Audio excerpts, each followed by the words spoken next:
কোনোতে কলো যে এতিয়া এটা জোৱাৰ উঠিছে আমাৰ বৰগান অঞ্চলত। জোৱাৰটো হ'ল আন আন দলৰ পৰা বিপিএফ হওক, কংগ্ৰেছ হওক বা বেলেগ দল হওক, ইপিপিএল পাৰ্টিলৈকে ধাউনি মিলিছে।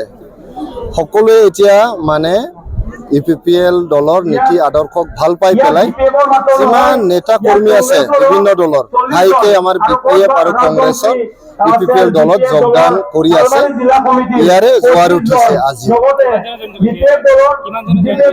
ইয়াতে প্ৰায় 400তকৈ অধিক বিপিএফ দলৰ আৰু কংগ্ৰেছ দলৰ কৰ্মকৰ্তাসকল আমাৰ মাখন চৰকাৰী তেখেত প্ৰাক্তন MCLA হয় মাথনগুৰি সমষ্টিৰ, তেখেতৰ নেতৃত্বত 400তকৈ অধিক আমাৰ ইপিপিএল দলত যোগদান কৰিছে।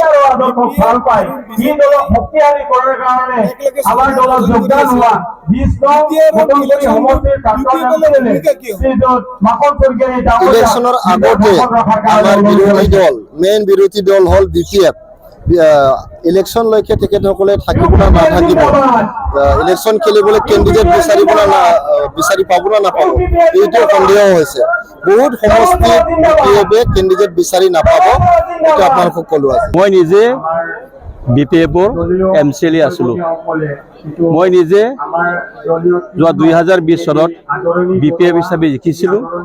তাৰ পাছত মই ইউপিপিএলত যোগদান কৰিলোঁ আৰু ইউপিপিএল শক্তিশালী কৰাৰ কাৰণে আমি কাম কৰি আছোঁ।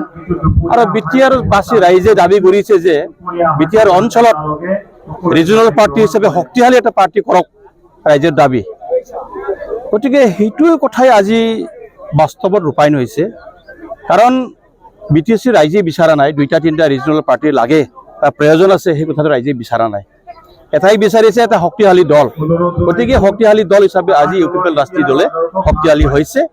তাৰে লক্ষণটো হৈছে কি আমাৰ চন্দন ব্ৰহ্ম ডাঙৰীয়া দেৱে আজি ইউপিপিএল দলত যোগদান কৰিছে।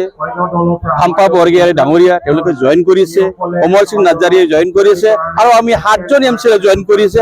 আকৌ আজি এইখন সমষ্টিৰ প্ৰাক্তন MCLA মাখন স্বৰ্গীয়াৰো জইন হ'ল আৰু অহা 14 তাৰিখে হিতেশ বসুমতাৰী আৰু জইন হ'বলগীয়া আছে। আৰু বিপিএফ কোন আছে এতিয়া? বিপিএফ কোনো নাই এতিয়া। বিপিএফ নামৰ আগতে কৈছিলোঁ যে আমাৰ চন্দন ব্ৰহ্ম ডাঙৰীয়াই কৈছিলে যে এই যে MP ইলেকশ্যনৰ পাছত বিপিএফ ৰাষ্ট্ৰীয় দলে কোনো ৰাষ্ট্ৰীয় দল হিচাপে নাথাকিব, সেই বস্তুটো আজি মানে জল পট প্ৰমাণ হৈ গৈছে। ৰাস্তা নাই কোৱা, তেখেতৰ ৰাস্তা নাই, তেনেকুৱা আবুল তাবুল বকি পেলাই টাইম পাছ কৰাৰ কাৰণে তেখেতে বকি আছে। একো ৰাস্তা নাই, বিকল্প নাই। Thank U.